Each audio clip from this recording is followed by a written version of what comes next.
গত কয়েক দশকে বাংলাদেশ অভূতপূর্ব অগ্রগতি অর্জন করেছে। দারিদ্র্য কমেছে, শিল্পভিত্তি বিস্তৃত হয়েছে, সামাজিক সূচকে উন্নতি এসেছে। আন্তর্জাতিক অঙ্গনেও দেশকে দেখা হচ্ছে সম্ভাবনাময় অর্থনীতির উদাহরণ হিসেবে। কিন্তু প্রশ্ন হলো, এই অগ্রগতি কতটা নিরাপদ আর কতটা টেকসই? উন্নয়ন শুধু জিডিপি বা অবকাঠামোর হিসাব নয়। উন্নয়নের মানে হলো এমন একটি রাষ্ট্র যেখানে প্রতিষ্ঠান কার্যকর, নীতি স্বচ্ছ আর নাগরিকের মধ্যে আস্থা থাকে। এই জায়গাতেই এসে দুর্নীতি প্রশ্নটি সবচেয়ে গুরুত্বপূর্ণ হয়ে ওঠে। বাংলাদেশে দুর্নীতি কোনো বিচ্ছিন্ন সমস্যা নয়, এটি একটি কাঠামোগত বাস্তবতা যা প্রশাসন, অর্থনীতি, বিচার ব্যবস্থা সবখানেই প্রভাব ফেলে। যখন দুর্নীতি স্বাভাবিক হয়ে যায়, তখন শুধু অর্থের অপচয় হয় না, রাষ্ট্রের ওপর মানুষের বিশ্বাসও ভঙ্গুর হতে থাকে।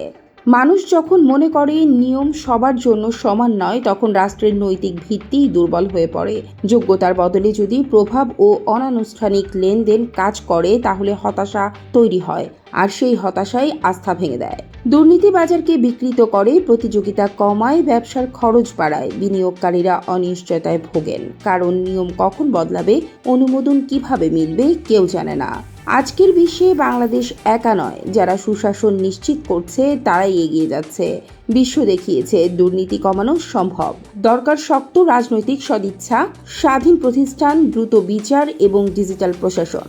প্রকিউরমেন্ট, স্বয়ংক্রিয়কর ব্যবস্থা, অনলাইন সেবা এসব দুর্নীতির পথ সংকুচিত করে।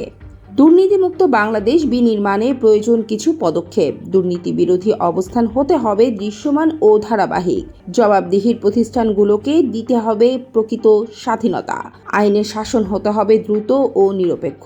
নীতিতে থাকতে হবে স্থিতিশীলতা ও পূর্বানুমান যোগ্যতা। এবং সবচেয়ে গুরুত্বপূর্ণ, বেসরকারি খাত, গণমাধ্যম ও নাগরিক সমাজকেও নিতে হবে সক্রিয় ভূমিকা। দুর্নীতির বিরুদ্ধে লড়াই শুধু আইনের মাধ্যমে সম্ভব নয়, এটি একটি মূল্যবোধের প্রশ্ন। যখন শর্টকাটকে বুদ্ধিমত্তা মনে করা হয়, তখন সমস্যার শিকড় আরও গভীরে পৌঁছে যায়।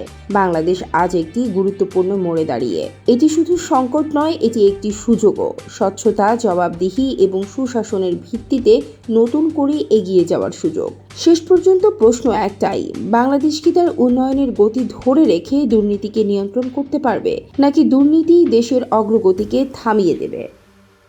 সিটিজেন ভয়েস, দেশ ও মানুষের সংবাদ।